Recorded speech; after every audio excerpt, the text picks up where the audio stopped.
आओ सुनाऊं कहानी। लाइक शेयर सब्सक्राइब कमेंट करना ना भूलें। मेरी तो किस्मत ही खराब है। ऐसी मनहूस बहू आई है जो सिर्फ बेटियां ही पैदा करती है। हे भगवान, लगता है इस जन्म में तो मैं पोती का चेहरा देखे बिना ही मर जाऊंगी। कांताबाई दूसरी पोती होने पर सामान को इधर से उधर पटकती हुई गुस्से में बोल रही थी। कांता, जरा ठंडा पानी पी ले, इतनी गर्मी अच्छी नहीं होती। पोती का मुखड़ा देख तो सही, साक्षात देवी का रूप है। कांताबाई के पति प्रेमनाथ जी अपनी पोती को अपने गोद में लिए कांताबाई को कह रहे थे, अजी तुम चुप बैठे रहो जी, आए बड़े बहू और पोती के हिमायती। कांताबाई ने प्रेमनाथ जी को डांटते हुए कहा। कांताबाई और प्रेमनाथ जी, जिनके दो बेटे अमरकरण और एक बेटी रज्जू थी। बड़े बेटे अमर की शादी को 4 साल बीत चुके थे। एक पोती पहले ही है, अब दूसरी पोती होने पर कांताबाई बहू को ताने मार मार कर उसका दिल छलनी कर रही हैं। वहीं प्रेमनाथ जी अपनी पोती को गोद में लेकर उसकी मासूमियत और उसकी सुंदरता का वर्णन कर रहे हैं। प्रेमनाथ जी अपनी बहू कोमल को अपनी बेटी रज्जू की ही तरह प्यार करते थे, लेकिन सास कांताबाई कोमल को ताने मारने की कोई कसर बाकी नहीं रहने देती थी। कोमल जब इस घर की बहू बनकर आई थी, तब कांताबाई उसे रज्जू की ही तरह प्यार करती थी, लेकिन जब से कोमल ने अपनी पहले बेटे को जन्म दिया था, तब से कांता का प्यार तानों के रूप में बदल गया। और आज दूसरी बेटी के जन्म से तो जैसे कांता ने चंडी का रूप धारण कर लिया था। कोमल बहुत ही कोमल विचार, सुंदर सुशील सर्वगुण संपन्न थी। अपने पिताजी की तरह प्रेमनाथ जी की भी लाडली थी। प्रेमनाथ जी का बड़ा बेटा साधारण और छोटा बेटा आधुनिक विचार का था। कांताबाई का स्वभाव दिन पर दिन झगड़ालू होता जा रहा था, लेकिन कांताबाई की बेटी रज्जू अपनी माँ का स्वरूप थी। माँ से डरती नहीं थी, सामना करती थी। रज्जू 12वीं कक्षा की छात्रा थी, पूरे दिन पढ़ने में लगी रहती थी। अपनी भाभी को भी बहुत प्यार करती थी। प्रेमनाथ जी, मैं ये सोच रही हूँ कि क्यों ना अब अपने करण की भी शादी कर ले। कांताबाई बिस्तर पर लेटे हुए विचार पूर्वक कहती हैं। प्रेमनाथ जी, हाँ हाँ क्यों नहीं, जरूर करेंगे, अच्छी लड़की तो मिल जाने दो। कांताबाई, लड़की तो देखी हुई है जी, वो अपने दूर के रिश्तेदार हैं ना, खन्ना जी, उनके बेटे साक्षी मुझे बहुत पसंद है। अपने करण की शादी हम साक्षी से ही करेंगे, मिलेगा भी अच्छा खासा, और 4 भाइयों की बहन है तो बेटों को ही जन्म देगी।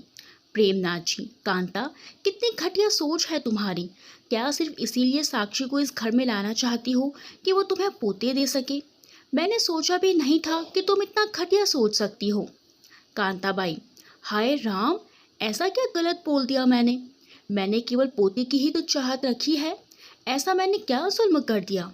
क्या मेरा मन नहीं करता है मैं अपने पोते खिलाऊं? वो पड़ोसन दीपा अपने पोते को उठा उठा कर मुझे छत पे चिढ़ाती रहती है। मेरे यहाँ पोता होगा तो मैं भी उसको मुंह तोड़ जवाब दे सकती हूँ। प्रेमनाथ जी, अपनी ये सोच बदल लो कांता, नहीं तो एक दिन पछताने के सिवा कुछ भी हाथ नहीं लगने वाला। कांताबाई, हाँ हाँ देखा जाएगा पछतावे को भी। मुंह बनाकर पेट फेर कर सो जाती हैं। अगली सुबह कोमल, माँ जी, मुझे नहाने के लिए जाना है, पापा जी भी नहीं हैं, रजू स्कूल गई हैं, आप इन दोनों को संभाल लीजिए थोड़ी देर के लिए। कांताबाई, हाँ हाँ ठीक है, जाओ इन्हें यहीं लेटा दो। साक्षी दोनों बेटियों को कांताबाई के पास लेटा कर नहाने चली जाती है। छोटी बेटी सोई हुई थी, बड़ी बेटी 2 साल की थी। अरे कांताबाई, सुनती हो, कहाँ हो? पड़ोसन दीपा आवाज देती है। हाँ दीपा, मैं यहीं हूँ। पड़ोसन, अरे इधर तो आओ कांता, तनिक बात तो सुनो।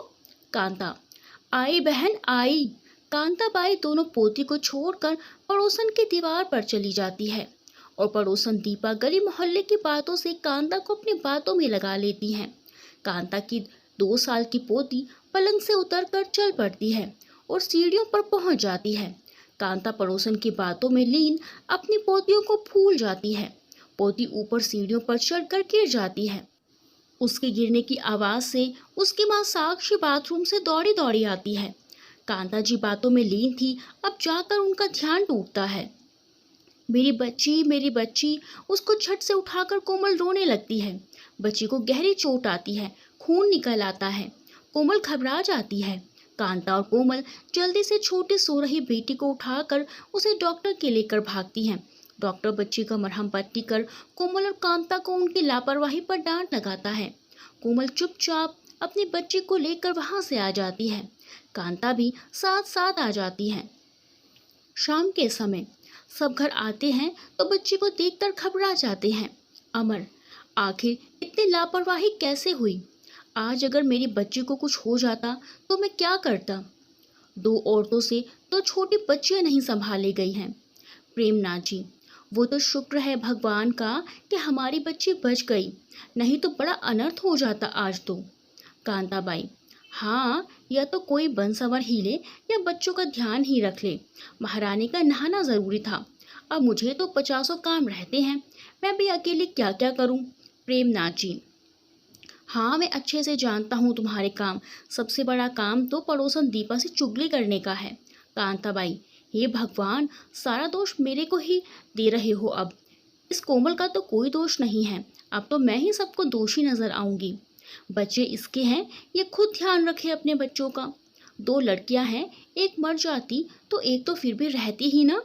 अमर, मम्मी, आपको कोई हक नहीं बनता है कि मेरी औलाद को ऐसे बोलो आप। बेटियां मेरी हैं, मुझे अपनी दोनों बेटियां जान से प्यारी हैं। आगे से आपने ऐसा बोला तो मुझसे बुरा कोई नहीं होगा। प्रेमनाथ जी, कांता, और कितनी नीचता पर उतर आओगी तुम? अब बस भी करो। कोमल रोने लगती है। रज्जू कोमल को चुप कराती है। रज्जू, मम्मी, आपको सोचना चाहिए बोलने से पहले, जो मुंह में आए बके जाती हैं। बेटी, तुम इसकी बातों पर ध्यान मत दो, ये पागल हो गई है। प्रेमनाथ जी कोमल के सर पर हाथ रखकर कहते हैं। अमर कोमल को अपने साथ कमरे में ले जाता है और उसे समझाता है। कोमल, मम्मी का स्वभाव तो तुम अच्छे से जानती ही हो, तुम फिक्र मत करो, एक दिन सब ठीक हो जाएगा। कोमल, जी, मैं अपनी पूरी कोशिश करती हूँ कि मम्मी अपनी पोतियों संग खेलें, उन्हें प्यार करें, लेकिन हर कोशिश नाकाम हो जाती है। अमर, तुम देखना, एक दिन ज़रूर आएगा जब मम्मी हमारी बेटियों से बहुत प्यार करेंगी। अमर कोमल को तसल्ली देकर सुला देता है। थोड़ी देर बाद खुद भी सो जाता है। कुछ दिन बाद घर में करण की शादी की तैयारियां चलती हैं। धूमधाम से करण की शादी खन्ना जी की बेटी साक्षी से होती है। पूरे जोश खरोश के साथ करण की दुल्हन साक्षी का स्वागत किया जाता है। साक्षी थोड़े आधुनिक विचार की लड़की होती है। कांताबाई साक्षी को बड़ा प्यार दुलार से रखती हैं। साक्षी बेटा ये खा लो, साक्षी बेटा वो खा लो, साक्षी बेटा सो जाओ, साक्षी बेटा घूमने चली जाओ। करण भी साक्षी को लेकर घूमता फिरता रहता था। एक दिन पता चला साक्षी माँ बनने वाली है तो कांता की खुशी का ठिकाना नहीं रहा। उसकी मन की मुराद पूरे होने का वक्त आ चुका था। कांताबाई ने घर में पूजा रखवाई और साक्षी को नीचे पैर भी नहीं उतारने देती थी। कांता ने साक्षी से अब तक कोई काम नहीं कराया था। घर की सारी जिम्मेदारी कोमल पर थी। प्रेमनाथ जी घर के बहुत से कामों में कोमल का हाथ बटा दिया करते थे। कांता का पूरा दिन पड़ोसन दीपा से इधर उधर की बातों में निकल जाता था। कोमल अपनी बेटियों के साथ साथ घर को भी अच्छे से संभाल लेती थी। अब कांता का काम साक्षी का ख्याल रखने का था। कांताबाई, साक्षी, बहू जब मेरे पोता होगा ना तो तुम देखना, पूरे गांव में मिठाई बंटवाऊंगी। हाँ। साक्षी एक हाजिर जवाब लड़की थी। सपाट लहजे में कहा, क्यों मम्मी जी, अगर बेटी हुई तो तब क्या बंटवाओगी? कांता नाक चढ़ाकर, बेटी हो ही नहीं सकती, बेटा ही होगा। साक्षी, क्यों मम्मी, क्या आप भगवान से पूछकर आई हैं? मेरी बेटी होगी तो मैं गांव के आसपास वाले गांव में भी मिठाइयाँ बंटवाऊंगी, देख लेना मम्मी जी। कांता, साक्षी, तुम्हारी जबान ज़्यादा ही चलने लगी है। साक्षी, मम्मी जी, यह आपको देखकर चलना सीख गई है। कांता मुंह बनाकर तिड़क कर उठकर अपने कमरे में चली जाती है। कोमल काम करते करते दोनों की बातें सुनती रहती है। जब साक्षी देखती है कि उसके सास का बर्ताव कोमल के साथ ठीक नहीं रहा और ना ही कोमल की बेटियों को नजर भरकर देखती हैं, तो साक्षी हैरान रह जाती है। उसे बड़ा आश्चर्य होता है कि आज के समय में भी बेटियों को लेकर उनके दिल में इतना भेदभाव है। वो करण से भी इस बारे में बात करती हैं। करण अपनी माँ का ऐसा स्वभाव बताकर बात को टाल देता है। साक्षी, कोमल भाभी, आपके अंदर कितनी सहनशीलता है, जो आप मम्मी की बातें सुनती रहती हैं और उन्हें पलटकर उफ तक नहीं करती हैं। कोमल, माँ जी का स्वभाव पहले ऐसा नहीं था। मुझे बहुत प्यार करती थी, लेकिन जब से मैंने बेटियों को जन्म दिया तब से वह कुछ उखड़ी सी रहती हैं। मैं उन्हें पोता देखने की ख्वाहिश है। भगवान करे तुम्हें बेटा हो। करण और कोमल से बात करने के बाद साक्षी प्रेमनाथ जी के पास जाती है। दोनों ससुर और बहू कानों में खुसर फुसर करने लगते हैं। दोनों हंसते हैं और अपने अपने काम में लग जाते हैं। अरे, मेरा वॉलेट कहाँ गया साक्षी? साक्षी, मेरा वॉलेट कहाँ है? करण अपने कमरे में अपना वॉलेट पागलों की तरह ढूंढता हुआ साक्षी से पूछता है। मुझे नहीं मालूम, वहीं आपने कहीं रखा होगा, ड्रॉर में रखा होगा, साक्षी बाथरूम से कहती है। करण हर जगह ढूंढता है वॉलेट, पर कहीं नहीं मिलता। एक बार मम्मी पापा के रूम में भी देख लेता हूँ। करण मम्मी के कमरे में जाता है तो करण का वॉलेट मम्मी के तकिए के नीचे होता है। करण, मम्मी, मैं कितनी देर से टक्कर मार रहा हूँ, आप बता नहीं सकती कि वॉलेट आपने लिया है? पैसों की ज़रूरत थी तो मांग लिए होते, ऐसे चोरों की तरह वॉलेट उठाने की क्या ज़रूरत आ गई थी? मम्मी, हाय बेटा, कैसी बातें करती हो, मैंने कब लिया तुम्हारा वॉलेट? करण, मम्मी, झूठ बोलना कोई आपसे सीखे। मेरे पास इतना टाइम नहीं है जो आपके झूठ सुनूं। मैं जाता हूँ अब। करण कहकर अपने कमरे में चला जाता है। कांताबाई, हाय हाय, मेरा बेटा कैसे इल्जाम लगा रहा है, जरूर इस कलमुही साक्षी ने कान भरे होंगे, कहकर कमरे में चली जाती है। अमर के काम में थोड़ी सी गिरावट आ जाती है। जबकि करण का कारोबार बहुत उन्नति पर था, तो परिवार का करता धरता अब करण और उसकी पत्नी साक्षी बन जाती हैं।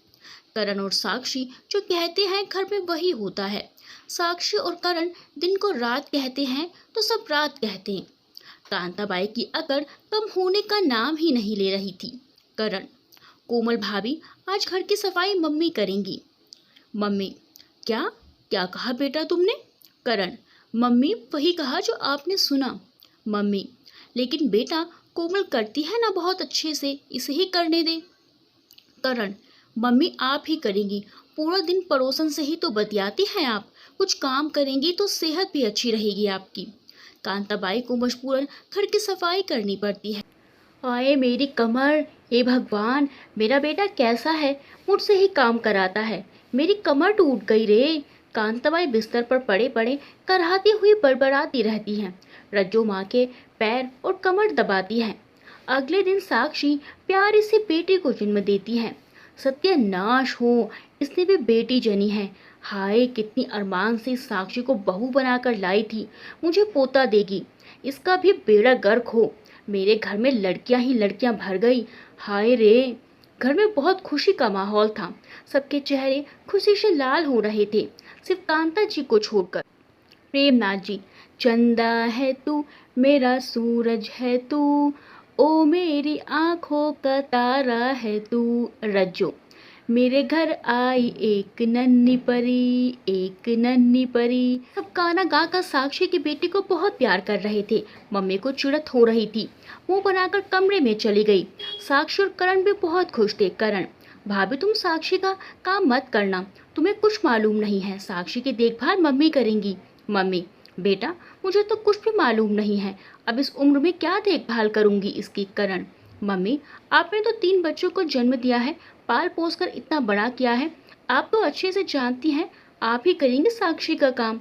करण अपनी माँ को सख्त वार्निंग देता है। अब साक्षी का काम कांताबाई को करना पड़ रहा था। रात में साक्षी की आंख लग गई तो प्रेमनाथ जी अपनी पोती को गोद में लेकर बैठ गए। कांता जी जब कमरे में जाकर लेटी थी, जब साक्षी की बेटी रोने लगी तो प्रेमनाथ जी ने उसे कांता को थमा दिया। अपनी पोती को ले नहीं रही थी। प्रेमनाथ जी के पेट में दर्द हो गया। वे पोती को कांता को थमाकर बेड पर लेट गए। यही दिन देखना बाकी रह गया था बस। पूरा दिन काम करूं, रात में इनकी लड़कियों को संभालूं। हे भगवान, मैंने ऊपर ले ही ले। कांताबाई बच्चे को गोद में लेकर बैठी रही और बोलती रही। प्रेमनाथ जी सो चुके थे। बच्ची बहुत देर तक दादी की गोद में सोती रही। कांताबाई एक बार देखती फिर नजरें हटा लेती। वैसे है तो बड़ी सुंदर मेरी पोती, इतना कहना था, पोती रोने लगी तो कांता पोती को साक्षी को थमा कर अपने कमरे में चली आई। अब सोऊंगी आराम से, कांताबाई ने लंबी सांस भरकर कहा। तभी सामने वाले कमरे से अमर की बेटियों के रोने की आवाज आ गई।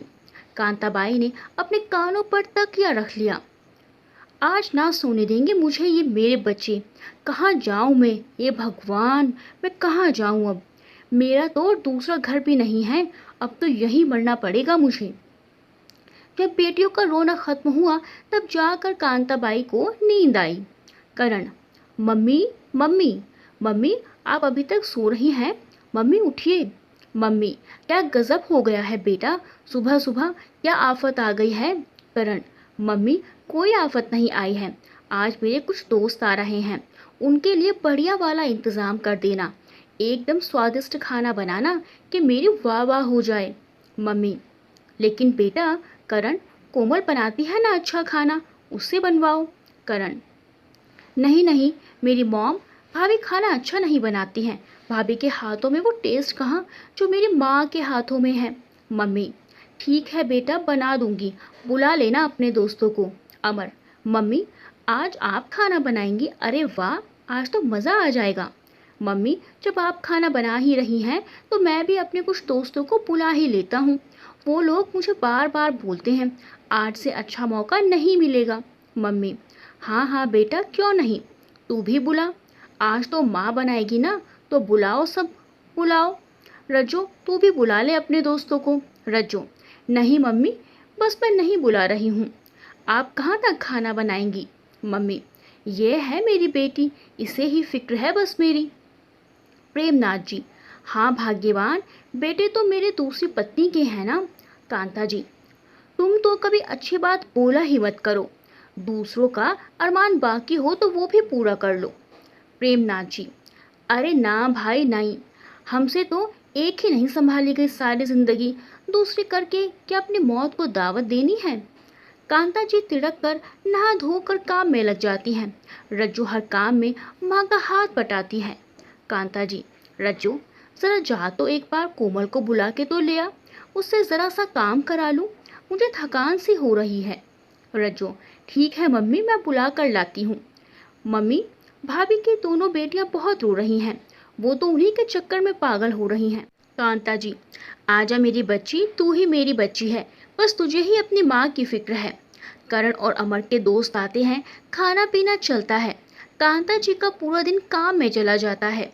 रात में जब कमरे में जाती हैं, लेट जाती हैं, प्रेमनाथ जी को रात में कराहने की आवाज़ आती है तो देखते हैं कांता जी को बहुत तेज बुखार है। प्रेमनाथ जी कांता के सर पर पट्टी रखते हैं और रज्जू को बुला ले आते हैं। रज्जू अपनी माँ की बहुत सेवा करती है, उन्हें दवाई देना, उनका सर दबाना, उनके खाने पीने का ख्याल रखना, उनके हाथ पांव दबाना। कांता जी जल्दी ठीक होने लगती हैं। कांता जी जब अपनी बेटी को अपना इतना ख्याल रखते हुए देखती हैं, उनकी आंखों में आंसू आ जाते हैं। कांता जी रज्जू को अपने सीने से लगाकर बहुत रोती हैं। कांता जी, मेरी बच्ची रज्जू, तू मेरी बच्ची, मेरी बेटी, मेरी प्यारी बेटी, तू मेरी जान है, आज तू ही मेरे पास है, मेरा इतना ख्याल रखा तूने, दिन रात एक कर दिए मेरी सेवा में। मेरे बेटू ने तो मुझे जीते जी मार डाला, मुझ बूढ़ी जान से इतना काम लिया, तूने ही काम में हाथ बंटवाया मेरी बच्ची, तूने मेरी आंखें खोल दी। आज मुझे एहसास हो रहा है कि जिन बेटियों से मैं ज़िंदगी भर नफरत करती रही, वही बेटियां ही माँ बाप का सहारा होती हैं। जिन बेटियों से मुझे उम्र भर चिढ़ती रही, उन बेटियों से ही हमारा घर रोशन है। जिन बेटियों से मैं हर पल मुंह मोड़ती रही, असल में वही माँ बाप का सच्चा साथी होती हैं। मैंने आज तक अपनी प्यारी सी पोतियों तक को नहीं देखा, मैं तो डायन दादी माँ हूँ। आज मेरे बेटों ने भी मेरी आंखें खोल दी कि बेटे सिर्फ नाम के होती हैं। मेरी बच्ची, आज तू ना होती तो मैं मर गई होती। नहीं माँ, हम आपको कैसे मरने देंगे, आप तो हमारी जान है, हमारी शान है, हमारे सर का ताज है। आप हैं तो जहाँ हैं, आप हमारी धूप, आप ही छाया हैं, आप हैं तो सब कुछ है, आप नहीं तो कुछ भी नहीं। अमर करण कहते हुए माँ के कमरे में माँ के पास आती हैं। प्रेमनाथ जी दोनों बहुएं भी कमरे में आ जाती हैं। करण और अमर माँ के पैर दबाने लग जाते हैं। मम्मी, यह मैं क्या सुन रही हूँ और क्या देख रही हूँ? कल तक जो तुमने मुझसे इतना काम लिया और आज मुझे इतना प्यार जताने आ गए हो, आखिर माजरा क्या है? आज फिर से दोस्त आ रहे हैं क्या? फिर से खाना बनवाना है क्या? अमर, ओफो मम्मी, कैसी बातें करती हो? करण, आज खाना आप नहीं, हम बनाकर खिलाएंगे। प्रेमनाथ जी, अरे कांता, तुझे जिस बात का एहसास हमें कराना था वो हम करा चुके हैं। कांता जी, इस बात का एहसास। रज्जू, मम्मी, अभी जो आपने मुझे सीने से लगाकर कहा ना, उस बात का इंतजार हम सब पिछले कई सालों से कर रहे थे। आज इंतजार खत्म हुआ और आपको एहसास हो गया। प्रेमनाथ जी, हाँ कांता, रज्जू ठीक कह रही है। जब साक्षी इस घर में बहू बनकर आई, उसने देखा तुम्हारा बर्ताव बेटियों को लेकर ठीक नहीं है। तुम अपनी बहू और पोतियों से नफरत करती हो। तो साक्षी ने इस बारे में सबसे बात की। फिर साक्षी मेरे पास आई। प्रेमनाथ जी सबको अतीत बताती हैं। साक्षी, पापा जी, आज के दौर में भी मम्मी ऐसी सोच रखती हैं, यह ठीक नहीं है। प्रेमनाथ जी, हाँ बेटी, तुम सही कहती हो। मैं बहुत समझाता हूँ कांता को, लेकिन फिर भी वो अपनी हरकतों से बाज नहीं आती। भगवान भला कर बस उसका। साक्षी, लेकिन पापा जी, हमें मम्मी जी की ये सोच बदलनी पड़ेगी। हमें कुछ ना कुछ तो करना पड़ेगा। प्रेमनाथ जी, हाँ बेटी, कुछ ना कुछ करना तो जरूर पड़ेगा, ताकि कांता के इस बर्ताव का भूत कांता के जिस्म से निकल जाए। दोनों ससुर और बहू अपनी अपनी गहरी सोच में डूब जाते हैं कि ऐसा क्या किया जाए जिससे कांता सही रास्ते पर आ जाए। तभी साक्षी बोलती है, आइडिया। पापा जी, कान इधर लाओ। प्रेमनाथ जी झट से कान साक्षी के पास करते हैं और दोनों कानों में खुसर फुसर करते हैं और दोनों ससुर बहू हाथ मिलाते हैं। प्रेमनाथ जी बोलते हैं, अब आएगा मजा। दोनों हंसते हैं और अपने अपने काम में लग जाते हैं। सब अतीत से बाहर आते हैं। साक्षी, पापा जी और मैंने मिलकर प्लान बनाया और सब उस प्लान का हिस्सा बने, क्योंकि सब चाहते थे कि बेटियों को लेकर आपका नजरिया बदलना चाहिए। और मम्मी जी, आज हमारा प्लान कामयाब हो गया है। लेकिन मम्मी, हमसे गुस्ताखियां भी बहुत हुई हैं। मुझे माफ कर दीजिए मम्मी जी। कोमल, हाँ माँ जी, मुझे भी माफ कर दीजिए। मैंने भी आपका बहुत दिल दुखाया। करण, मेरी माँ, मुझे भी माफ कर दो प्लीज, क्योंकि इस पूरे प्लान का विलन मुझे बनाया गया था, जिसके कारण मैंने आपको बहुत दुख दिए हैं। अमर, मैं भी आपका दोषी हूँ माँ, मुझे भी माफ कर देना मम्मी। मैंने भी आप पर बहुत सितम ढाए हैं। So sorry mummy. Premnath ji, Kanta, तुम्हारा सबसे बड़ा खताकार तो मैं हूँ, लेकिन क्या करता, मेरे लाख समझाने पर भी तुम नहीं मानती थी। तो अब जब सीधी उंगली से घी नहीं निकला तो उंगली टेढ़ी करनी ही पड़ी। कांता जी, बस करो अब सब। अब मुझे रुलाओगे क्या? करण, मम्मी, आप तो बहुत पहले ही रो रही हैं। मम्मी, ये तो खुशी के आंसू हैं पगले। जो बात पूरे परिवार के एक साथ होने में है, वो बात अकेले अकेले घुटने में कहा। मुझसे भी बहुत बड़ा पाप हुआ है। तुम सब भी मुझे माफ कर देना, खासकर मेरी बेटी कोमल। मैं कोमल की दोषी हूँ, मुझे माफ कर दे बेटी। कोमल, नहीं नहीं मम्मी जी, आप माफी मांग कर मुझे शर्मिंदा ना करें। कांता जी, आज मेरा पूरा परिवार एक साथ है। मैं ही समझ सकती हूँ मेरा दिल कितना खुश है। मैं तो मरी जा रही थी कि मेरे बेटे मुझे मार ही डालेंगे। जरा मेरी तीनों पोती को तो लाना मेरी गोद में। ए ले ले मेरी 3 परियां, मेरी राजकुमारियां, मेरे घर का चिराग, मेरे कलेजे का टुकड़ा। मैं तो धनी हो गई। मैं तो दुनिया की सबसे खुशनसीब औरत हूँ, जो मेरे बच्चे, मेरा पूरा परिवार, मेरी पोतियां, मेरी आंखों का नूर मेरे पास हैं। अब सब अच्छा सा लड़का देखकर रज्जू के भी हाथ पीले करने हैं। रज्जू शर्मा कर भाग जाती है। कांताबाई खीर बनाकर सबको खिलाती हैं और पड़ोसन दीपा को भी खिलाती है। वो कहती हैं, ये मेरी पोतियों की खुशी में बनाई है। और इसी तरह पूरा परिवार साथ साथ खुश रहने लगता है। दोस्तों, कहानी के बारे में अपने विचार कमेंट्स में बताएं। वीडियो को लाइक करना बिल्कुल ना भूलें। मिलते हैं अगली वीडियो में अच्छी सी कहानी के साथ। तब तक के लिए बाय बाय।